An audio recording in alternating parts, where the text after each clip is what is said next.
Here we go. All right. Thank you for joining us on Mindful Insights. Today's interview is with Georgia Woodbine. She's an inspirational speaker, lifestyle transformation coach, and author of multiple books, including her latest, which is Total BS, Body and Soul. I've got that right here if you guys want to check it out. I know it kind of looks backwards, but you can see what the cover looks like. So welcome to the show, Georgia. I'm really excited. It's an honor to have you with us. And to start with, I would like to have you talk a little bit about what inspired you in the first place to transform your body and document the experience. I know you wrote a little bit about that in your book, but can you share some of that with us? Sure. Well, it all started, I would say, technically about 13 years ago, where I realized the power of mindset. And once you change your mindset, you can change anything else. So once I started doing that, I realized, well, if I could apply this to this, then I could also apply it to my health. So I set goals and said, this is what I want to accomplish in 90 days.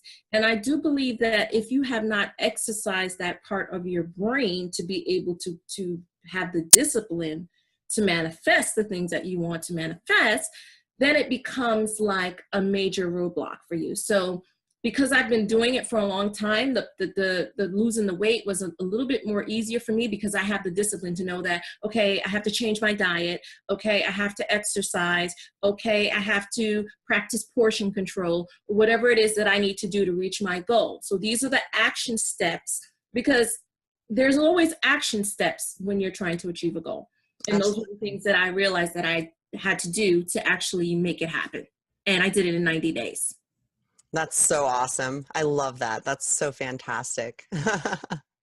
Yeah. So I like the chapter about being your own health advocate because, a lot of us tend to rely on the doctors very heavily to tell us, what we need to do and et cetera, et cetera. So it's important to check in with yourself and kind of know what your body is supposed to feel like, So is there any kind of like exercise or meditation or anything like that that you started using for that purpose specifically? And how did it help? Definitely. Well, I want to start with the doctor's supposed to know what's wrong with you, but what do the doctor ask you before you go in? They start asking you, well, what's going on with you? So they're basically feeding off of what you're telling them to diagnose you. So you should pay attention to your body. Like if you notice things are changing within you, and as we grow older and change, things start to happen with our bodies. And it's like, what the hell is this? But, it happens, your body evolves, you change. And so definitely paying attention to the signals that your body is sending you, especially when you want to lose weight or whatever else you want to do. But also when you're tired or when you're feeling anxiety or when you're feeling stressed or when you're feeling frustrated or overwhelmed, it's like, listen to your body, because your body is trying to tell you, slow it down. I need rest.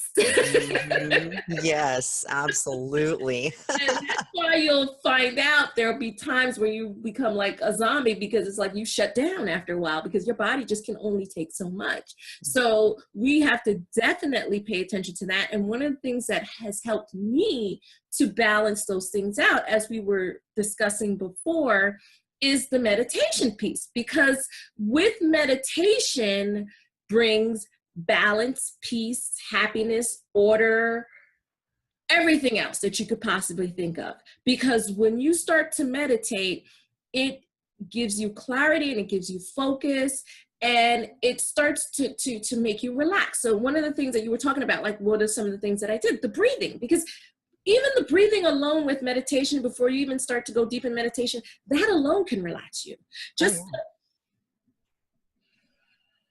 And you can do it anywhere. You can do it anywhere. Anywhere. You can do it in your car. You can do it in your bathroom. You can do it in the park. You can do it anywhere. Just the inhaling and the exhaling, the breathing, that can do so much for you as far as making you feel relaxed, helping to, because there's so many health issues related to stress that this breathing exercise can actually even help your health.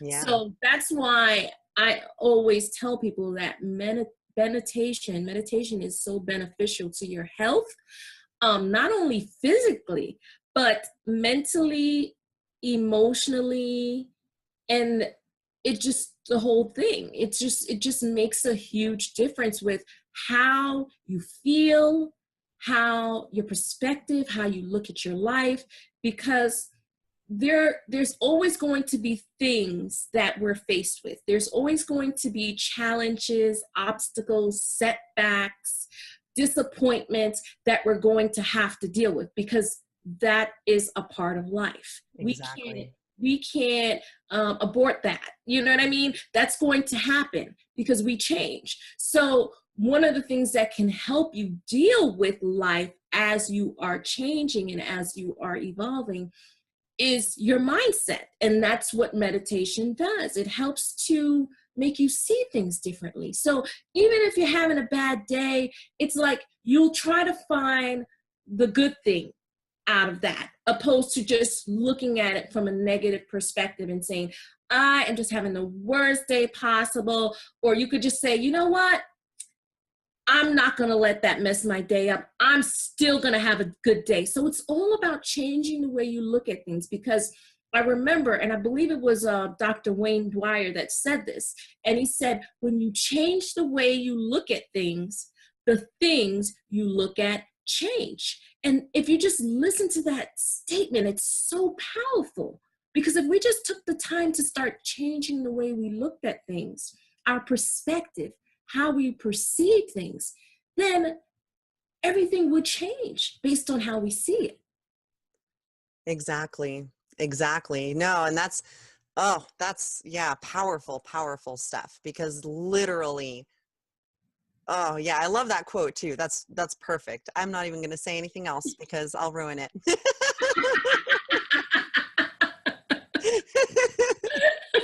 But that's, that's a perfect segue into, so I went on my own weight loss journey, but I was very disorganized about it. Why do you say that? Why do you say you was disorganized? Well, I didn't really set goals. My goal was essentially to feel better, Okay. and rather than focusing on the big picture, because I had a lot of weight to lose. I lost a total of probably about 120 pounds. Wow. Yeah. Wow.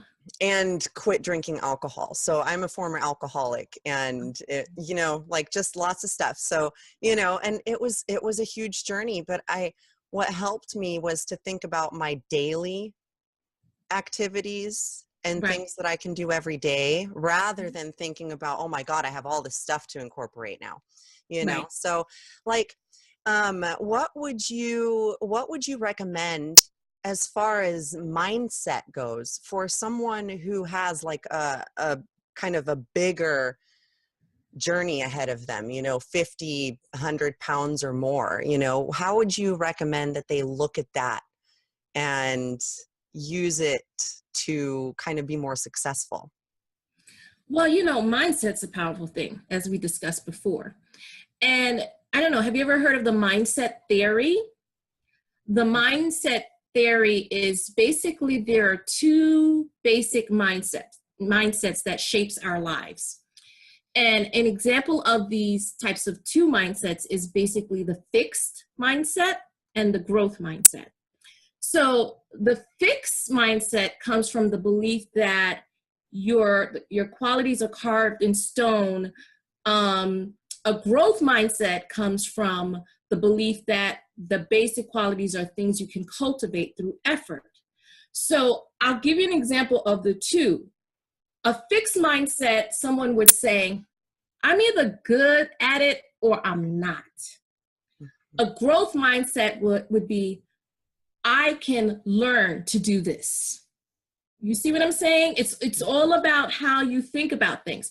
Another one could be, a fixed mindset could be, I don't like to be challenged. A growth mindset could be, I love being challenged because I'm learning as I'm challenged.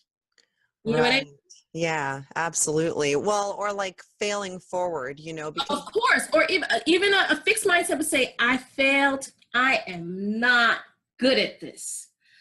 A growth mindset would be, I failed, I learned, I'm going to grow from this. hmm So exactly. it's all about, and it's funny because most of us don't think about things like that, but you can always learn to do something, or you can always change your situation, or you can always move forward, but it's your mindset that holds you hostage. So even if you're talking about losing weight, or changing your life, or whatever it is, or your relationships, or I mean, it goes across the board, your financial situation, it's about your mindset. Okay, this is what happened. This, instead of focusing on the problem, focus on the solution. Instead of focusing all the reasons you can't do something, focus on the reasons you can. And that's how it works. Absolutely. All right. Yeah, yeah, no, mindset is so important. And it's cool when you start to feel yourself kind of shifting, because it feels different, from inside. And Right. so I hope that people are encouraged by this, because like once you feel that kind of click, you can apply it to other things too. So I think Of that's really awesome. course, it's an inner knowing. And once you're exposed to it, it's like, okay, who am I going to blame for this? Now that I know, and when you don't know, okay, you're guilty. But now when you know, you're responsible. So, Yeah, absolutely. Well, and we are all responsible, and it's kind of funny how many of us kind of resist, taking the responsibility, even though that will give us the freedom that we want, you know? absolutely, absolutely. I mean, when you think about freedom, or happiness, or what is it, that thing that's going to make us feel free, and it really begins with your mindset, because happiness is really not about things. It's not about material things. It's about what those material things make you feel. And you hmm can still get those feelings without those material things. But sometimes we are so, because we are in a society where it's all about material things, and we're constantly being inundated with, you need to have this, because if you have this, this means that you're smart, or if you have this, this means that you are successful, or if you have this, that means that you are better. But that's not true. That is so not true. It's really about trying to get the experiences, and I think that's what most people want. People might chase money just to find love. You see what I'm hmm saying? It's like they're thinking, oh, if I have more money, then I can find the person I want, because then I'll be more, she'll want me more because I have more. So Yeah. it's really about, like we talked about before, it's about perception. Absolutely. Absolutely. Yeah.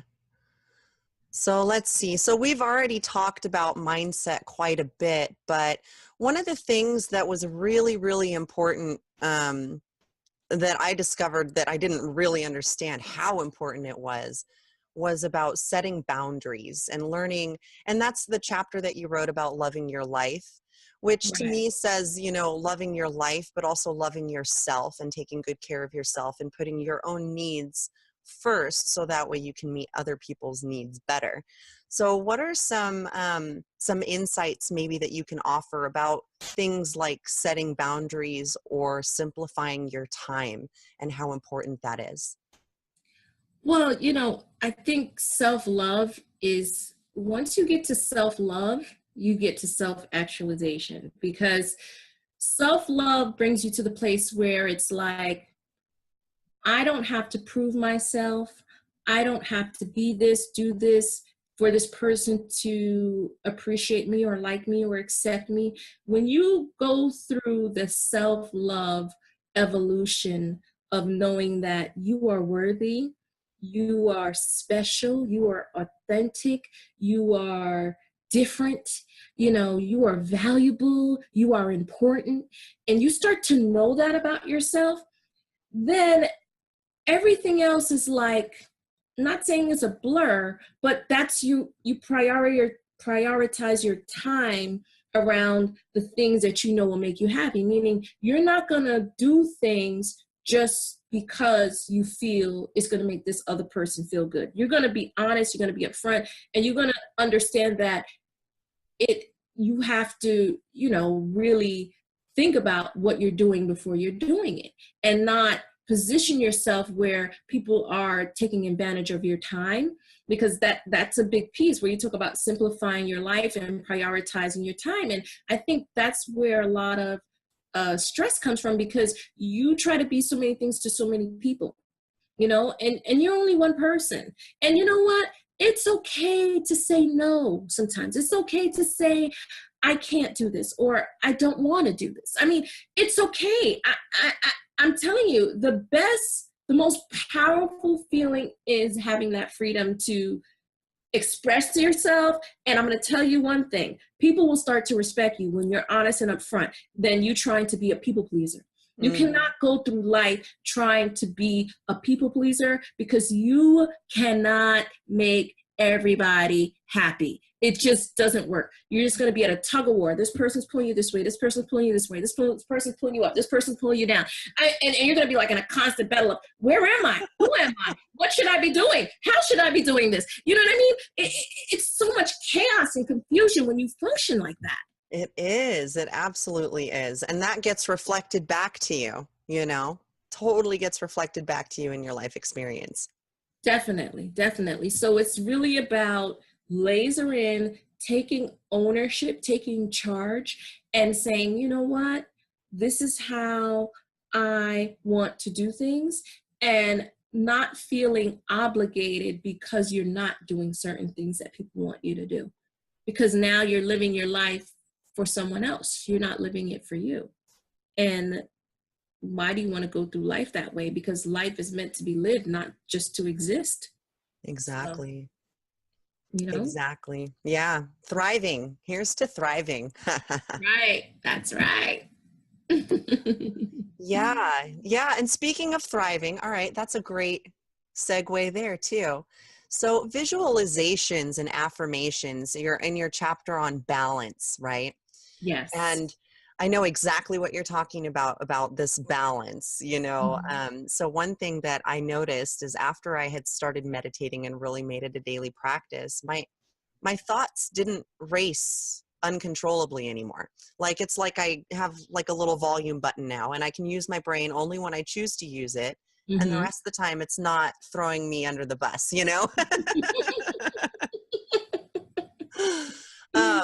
But, when I first started meditating and like talking to people about meditation before I really knew what I was doing, there were a lot of people who were like, oh, be careful, be careful. You don't know what you're messing with, da, da, da.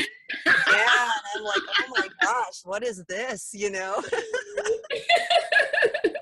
And I don't know if it's maybe just people are scared or worried about, am I going to be able to just be quiet and sit with myself, because I recommend meditation to everybody. You know what I mean? I'm like, oh my gosh, if you don't want your brain to run off with you and create crazy emotions, because I think I read somewhere that like 85 or 90% or some crazy huge percentage of our activity in our things that we do every day are run by the subconscious mind, right? Right. And so the idea is to just become conscious of the subconscious, and most of those thoughts are negative and repetitive. So really, all the conditioning that we've received from outside of ourselves is being repeated inside of ourselves. You know what I mean? So meditation can really help to take a step back from that and decide, do I really want to do that? Do I really want my brain to, have control over me, or do I want to have control over my brain? So like, for beginners, what would you say is the easiest way to get started with meditating, especially if somebody's a little like antsy about it or not sure where to start? Well, to piggyback off what you just said, it's always easier to think negative than it is to think positive, because to think negative doesn't take much work. You know, it doesn't take any much of your brain power, but to think positive takes more effort, takes more work. So the most important step to meditation for this to work is that you have to do it daily. You have to do it consistently. You can't just do it one day and then not do it for the next week and think it's going to help you. It doesn't work that way. You have to make a commitment that to yourself and invest this time in yourself and say, you know what, I deserve this. So I'm going to make time for this, because people make time for things that's important to them, and meditation should be something that's important to you. So I have 5 quick steps that I recommend to people that are just starting to meditate. And I'm not just talking about meditating. I'm talking about meditating for manifestation. I'm talking about a whole nother level. All right, sweet. I can't wait to learn about that. So when you're meditating for manifestation, it's like, first, of course, you want to find a quiet place, a comfortable place to sit. You want to close your eyes. The closing your eyes and taking a deep breaths and visualizing what it is that you're trying to create. And not just visualizing it, but actually feeling how you going to feel when this happens. So see, parts of manifestation that people don't understand is that you can visualize something, but you have to have the experience. You have to have the feeling. That's what's going to attract it. It's the feeling, the energy, that the vibration that you have, the excitement, think about when something very exciting happened for you, how you felt. Take that feeling and work with that feeling of enjoyment, or even when you were somewhere doing something and it made you feel happy, just those happy feelings, those exciting feelings, those feelings of enjoyment. And you want to inhale that and you want to feel it. And then choose your mantra, to help you relax. It could be anything, it could be, I am free. I feel peace. I feel joy. I feel happiness. I feel balance. Whatever it is that you want to feel, you're going to speak this mantra, because what you're doing is you're putting it out in the universe, and you're vibrating with that energy. So you want to speak the mantra and you want to focus on that and not think about what you have to do tomorrow, next week, or the next day, but just kind of like really silencing your mind and not trying to overthink things or try to force it, but just kind of let your mind wander. You want you don't want to force your thoughts when you meditate. You want to let your mind drift, and you want it to come naturally, and you want it to flow. And you should start, I would say, for a beginner, 5 minutes a day. I think that the toughest things for people is to silence their mind. And the funniest thing is that people spend their whole life chasing happiness, success, all these things. And all these things you can have from meditation. All the things that you've been running in circles like zombies, well-dressed walking zombies, and trying to figure out well, what do I have to do to get this or get that? Like, if you were just stop and go within, that's where all the answers are. That's where the gold is. The gold is within you. Everything that you need to be happy, to be successful, to be free, to be prosperous is within. And if most people just took that time out, that 5 minutes a day, that 10 minutes a day, that 20 minutes a day, that 30 minutes a day, you'll find that everything that you're looking for is right within you. Yeah. That's beautiful. That's really well said. Thank you so much. Oh man, it kind of reminds me of Abraham Hicks, and where they basically are like, you guys are looking for love in all the wrong places. You're looking out here, when you really should be looking in here. So that's beautiful. I love it. Yeah. So I also wanted to ask you, and this is kind of a more physical aspect, I guess, to weight loss. So I've always heard about, eating 6 small meals a day and how that's supposed to be really good for you. You know what I mean? And you get all the nutrients you need, and you don't overeat so much because you're always satisfied, right?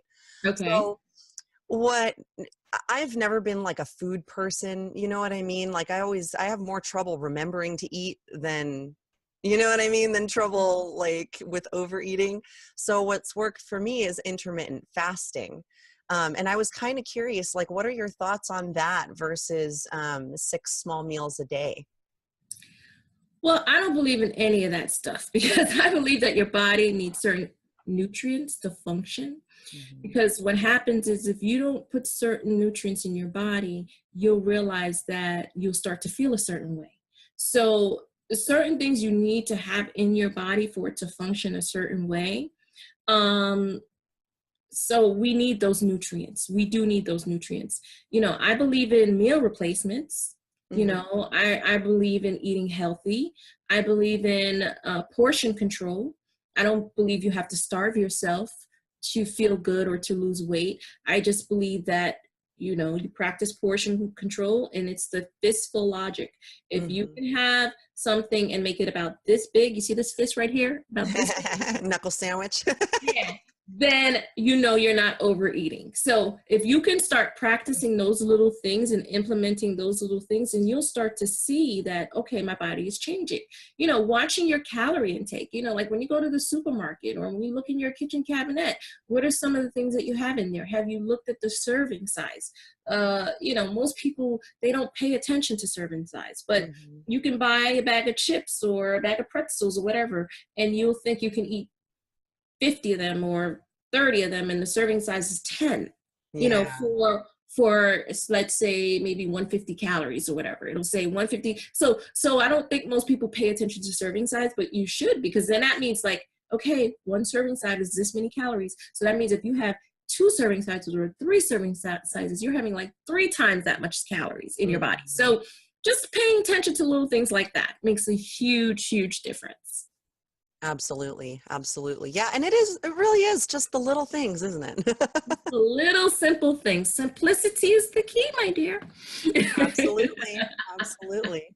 Well, okay. So next I have here in my notes, I enjoyed your chapter. I read through your whole book. So there was That's a good. lot of good information in there. I highly That's great. recommend. Yes, thank you. Um, Thank you. so you have a chapter about embracing your bliss. And there was something that you said in there that really, really struck me that I think is important for people to realize no matter what kind of journey they're on. Right. Um, Keep in mind, everyone from your past cannot come with you on your journey to your future. Mm-hmm. And obviously, the reason why it strikes me so much is because of the whole narcissism thing and having a lot of codependent and toxic Mm-hmm. relationships. Right. But it's true for other people too. You can't always take everyone with you. And sometimes you just kind of stop vibing at the same level, I guess is the best way to put it. Um, but sometimes it's hard to let go, without feeling guilty or, what have you. So, um, is there any advice or kind of insight you can offer people about making it easier to let go and embracing the unknown versus trying to hold on to all these toxic energies? Well, letting go of anything is always difficult because we are creatures of habit. And because we're creatures of habit, we're used to routines. We're used to doing things a certain way. We're used to having things a certain way. So when this stops and things change, it's like you go through a shock. Like, oh my gosh, what just happened? Now I have to change the way I'm doing things. I have to change the way I think. I have to change my situation. I have to change my space. And so it can be difficult. I'm not saying it's not difficult, because change is always difficult. But the one thing that's constant in life is change. So you might as well embrace it. You might as well at some point just say, you know what, change is going to happen whether I want it to or not. It's going to happen. I can't resist, because resistance is what really holds us back, because we're pushing against what needs to happen.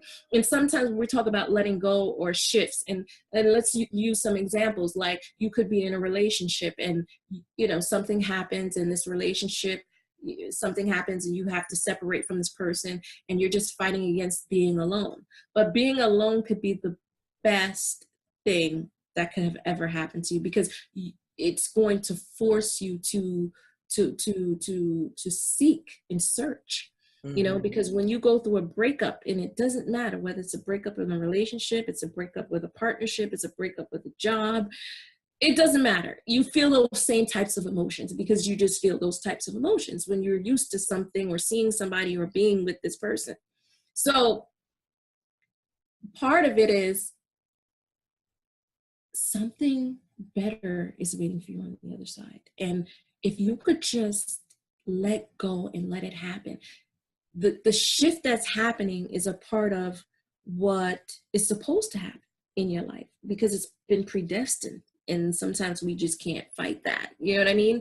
Right. And I think that resistance of not wanting to let go is really hurting us when we don't let go, because you'll start to see when things start happening where you lose control. That's when you know you're about to experience your best life. When you start losing control of everything around you, your finances, your job, your relationship, you just look like, go down the list and everything's like, this is falling apart. This is falling apart. This is falling apart. This is falling. And you're looking around like, oh my gosh, like, what's happening to my life? Like, I have no control. When you have lost control, that's when you know you're in a good place. And I know when you're going through it, you don't feel that way because you feel lost, you feel broken, you feel hurt, you feel all these types of emotions all at once. So you can't really see past that when you're going through it. But when you pull back and embrace the letting go part, then you'll start to see why you had to let go. You don't know why you're going through it, why you had to let go. But as you start to evolve and do some self-searching and self-seeking, then you realize, oh my gosh, this is why that happened, because I needed to experience this. And that's why it's okay not to know what's going to happen next. You know, it's okay not to know the next move. We don't always have to be in control of everything.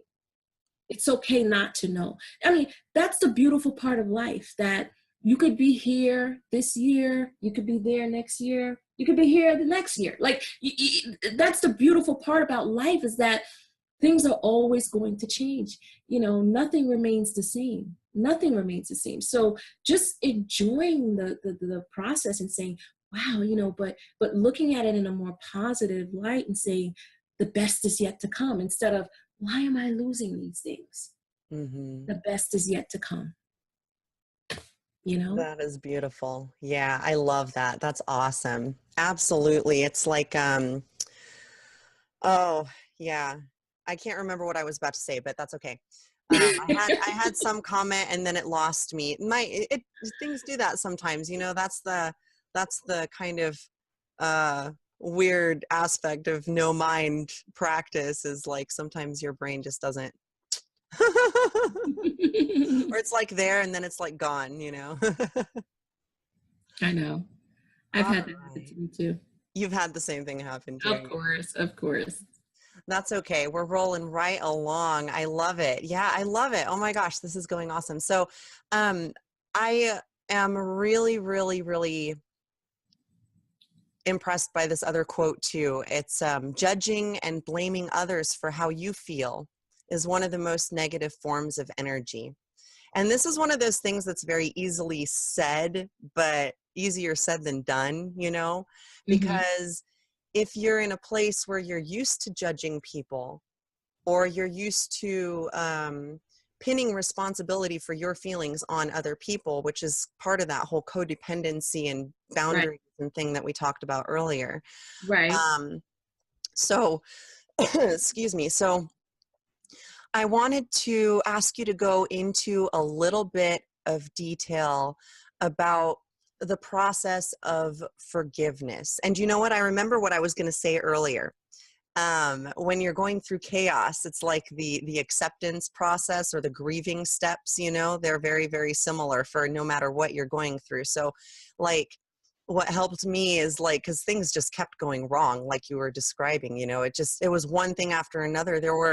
There was a period of 2 or 3 months where every week 1 or 2 things was just going wrong, you know, like, oh, here's identity theft and here's your account closing and here's this. And, you know, just like, oh my gosh, what am I supposed to do? Right. But the forgiveness aspect, like you have to forgive yourself and forgive others. And it's more for yourself than it is for others. So can you talk a little bit more about forgiveness? And like, to me, it's kind of a way to set yourself free, you know? Mhm. Well, like you said, forgiveness is not always about the other person. It's mainly for you. You know what I mean? It's for you to get past that point and let go of the negative feelings attached to not forgiving. Because what happens when you don't forgive is you feel a lot of resentment feelings, you feel pain, you feel hurt, you feel unhappy, you feel stressed. And when you forgive, you let go of those emotions, those feelings, because it's those feelings that's making you not want to forgive the person. Because sometimes when you think about a situation, someone that's hurt you or someone that's done something to you, you're like, I don't want to talk about it, because it brings all of those feelings that I just mentioned. Mm-hmm. But to get to a place of being free or being happy, you have to let those go. You have to forgive the person. And the thing is, even if you're not ready to tell the person you forgive them, just say it as if they were there in front of you. Just get it out your system and just say, talk to yourself, look in the mirror, tell the person, you know what? I forgive you for what you've done to me. I'm letting this energy go. I am not going to hold it against you anymore. And I'm telling you, or even if you want to write a letter to the person, I don't care how you want to do it. But once you let go and say, I forgive you, and you really mean it, it's going to help you tremendously, because now that those feelings that I was talking about of anger and resentment and pain and hurt, you won't feel those anymore because you have forgiven this person. So it's really about vibrating at another energy level when you forgive, because you don't have to be attached to those negative emotions, because those are all negative emotions when you don't forgive somebody. Regardless, forgiveness is never about who's wrong, who's right, who's at fault, who's not at fault. Because you know what? At the end of the day, when a situation happens, we are all to blame, because everybody contributes to a situation. Mm-hmm. You know what I mean? Exactly. Whether Yep. you're having an argument or disagreement or whatever happens, we have both contributed to the situation. So once you let go of those negative feelings that comes with not forgiving, now you're in a place to experience that freedom that you want. So that's why it is very important to forgive. And that forgiveness is a big step to self-actualization, because people don't understand how it works. When you get to self-actualizations, you realize who you are, and you'll spend different lives, different journeys, different stages, but self-actualization is up here. Because once you know who you are and you know your capabilities, you can do things you never dreamed possible when you're at self-actualization. You know what I mean? Yeah. So that's where everybody wants to be, self-actualization, where they can start to identify with things and not allow themselves to react or respond or deal with situations the way that they used to, because now they're thinking differently. And part of transforming and living your best life and being free and living and not just existing is about that evolution of all of these different steps that you have to take to get to self-actualization. And without all those experiences, you wouldn't even get there. You will not get there. It's Yeah. a part of the process. It's a part of the process. You have to forgive. You have to, I'm not saying you have to forget, because we're humans. And when someone hurts us, it's almost like that part of your brain, like when something bad happens to you, say, I don't want to ever go back there again. I don't want to ever feel that pain again. I don't want to ever do that again. That part of you just shuts down. You know what I mean? Mm-hmm. But when you forgive and say, you know what? I forgive you. I'm not gonna hold on to this anymore. You're doing it for you mainly, not just for the other person. So Absolutely. that's why forgiveness is such an important step to you becoming free and you finding your bliss and you being happy and getting to that place where you can really enjoy your life. Absolutely. Beautifully said. So, here, I like the living in a material world chapter. Okay. What you like about that most? Well, it's interesting to kind of like discern between, because there's subtleties to it, right? So discerning between chasing after, or kind of like discerning between the love of money versus just, having enough, you know what I mean? Right. And so like the other aspect of my question here is, there's so many people, especially in the spirituality kind of circles, who have negative or like whatever relationship with money, Right. and it seems to be a big problem. So, and we did talk about manifesting and stuff. And so I wonder, how do you recommend people get to the point of manifesting what they need without getting distracted by all the other stuff? Well, the thing about the material world is that people don't realize once you attain something you want, you have a desire for something else. Mhm. So you're gonna keep wanting more of this, more of that. You want more money because you think it's gonna bring you more love. It's gonna make you be accepted. It's going to make you be respected. It's going to make you feel appreciated. What people don't realize is the more possessions that you own, the more emotional fear you have of losing those things. Mhm. Because people don't realize it. They see people with money, they see people with success, and you're like, oh, they have it so good. But you have to, the more you have, the more you want. The more you attain, the more you get, the more money you have to have. The more you have to maintain what you have. So Mhm. that's the part that people don't realize, because the more you get, the more you have to maintain. And if you're in a position where you start to live this luxurious life and you have all these wonderful things, now you have to focus on keeping it. So you have to constantly be in the mode where it's like, I have to constantly be working. I have to bring this money in. I have to do this because I don't want to lose any of these things. And Mhm. so when you detach yourself from material things, and I'm going to share a personal story because it's all about being real and being transparent and telling people, like you was telling people about with the abuse and everything that goes on, because this is what people need to hear. I lost my job. You know what I mean? I was driving a nice Lexus. I lost my car. I lost my apartment. I lost everything. So I know what it feels like to feel like, oh my gosh, you don't have anything. But see, what people don't understand is that your things should never define you.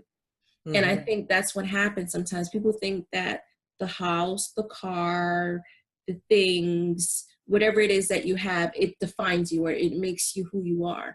When you don't have those things, it shouldn't define who you are, because you should still be this person whether you have these things or not, because now you're talking about character and who you were meant to be and who you were built to be. So, when I had to let go of the car, it was like, okay, my son was going away to college, and I said I could keep the Lexus and keep paying $750 a month for the insurance in the car, or I could let go of the car and focus on him being in school and me having money to send to him while he's at college. So I had to make a Yeah. decision, you know what I mean? And you have to let it go, but at that point, it didn't really bother me to the point where it's like, oh, I have to drive an old car now, or I have to downsize or whatever it is, because I knew why I was doing what I have to do.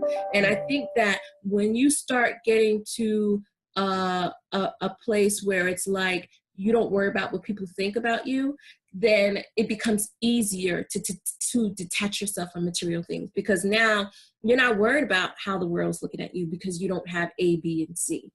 You're more focused on, okay, this is what I need to do right now. This is what I need to change. This is what I need to focus on. So you know, you're always going to have the desire for things, but it shouldn't define you, and it shouldn't make you feel like you're a better person because you have these things. Because you Mhm. know what? When you look at life, things can be taken away from anybody at any time. You know what I'm saying? Look at this guy, this big Hollywood producer guy, like with the Me Too movement. And like, he was on top of the world one day, and the next day he's like, you know, looks like, oh my gosh, I'm destroyed. Right. So, you know what I mean? So it's like things, people lose things. You know what I mean? Your life can change an instant. So we should never, you know, try to even, like we talked about before, judge other people because they don't have what we have, or because, or look down on them, or treat them any differently, because you know what? You never know in life. That might be the same person to come back and help you one day. Exactly. You So, never know. Yeah, you know. absolutely. All right. Well, so that was basically the main list of questions that I had, but you had mentioned that you have a new program that you're going to be launching. So why don't you tell us a little bit more about that and what your plans are and where we can find out more information? Well, I am super excited because I am launching my online class entitled How to Turn Your Passion into Profits, Creating the Life You Want. And basically, what inspired me to do this is because, you know, I'm successful. It took me a long time to get here. Trust me, it was not overnight. You know, I went through things, losing things, starting again, starting over, figuring it out, innovation, recreation, everything you could think about.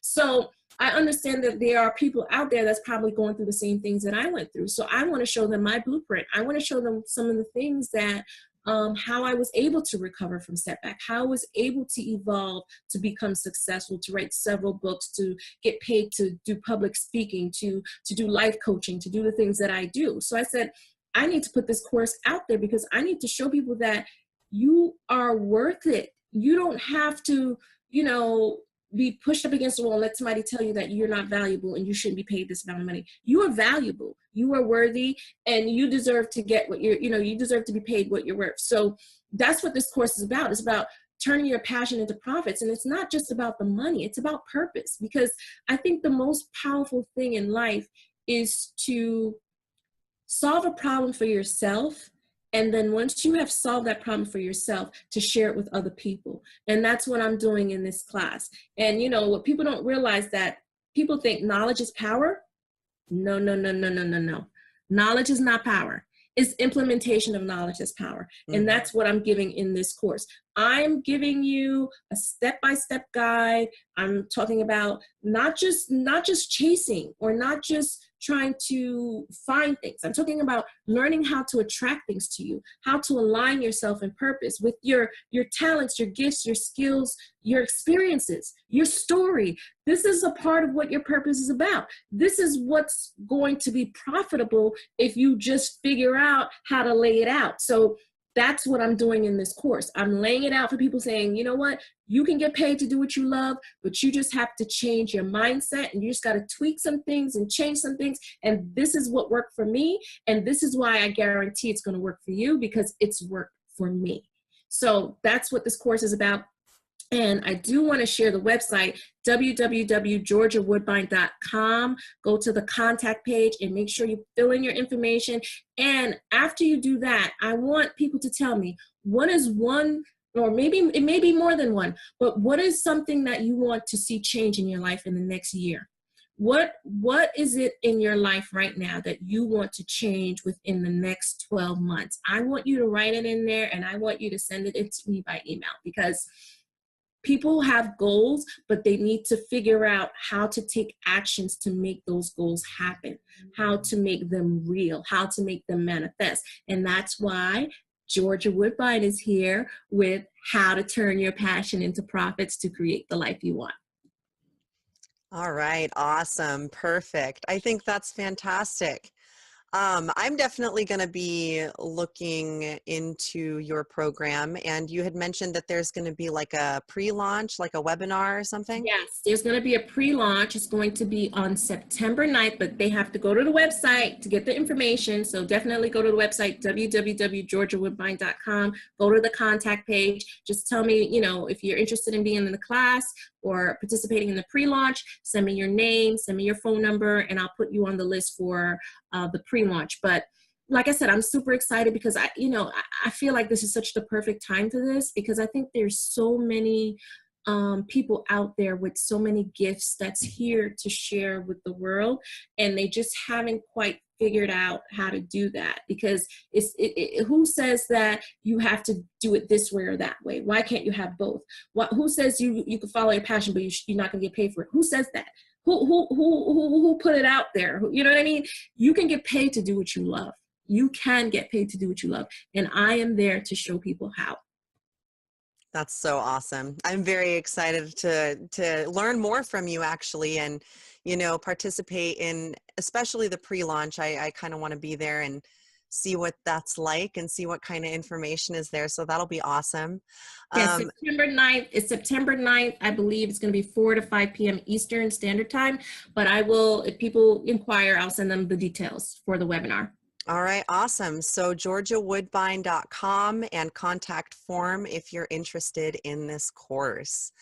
I think that's about it for our interview today. Thank you so much for being here. This was great. Thank you, Jennifer. Thanks for having me. I enjoyed the conversation so much. I love it. I love talking about those kind of topics anyway, especially forgiveness, because I know experientially how important that is. So your insights are very appreciated. And maybe we can do another interview again. Yeah. Definitely. After your course. Yeah, definitely. Thank you so much.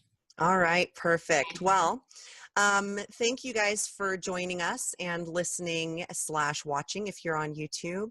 This has been Mindful Insights with Jen and our guest today, Georgia Woodbine. Again, if you want more information on her program or anything that she's doing, there's a lots going on, books, coaching, etc. Go to georgiawoodbine.com.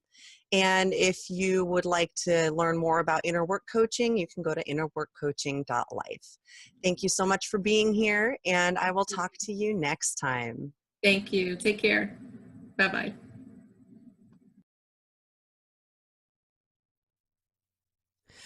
Thank you so much for watching. No matter where you are on your journey, please take good care of yourself from within on all levels.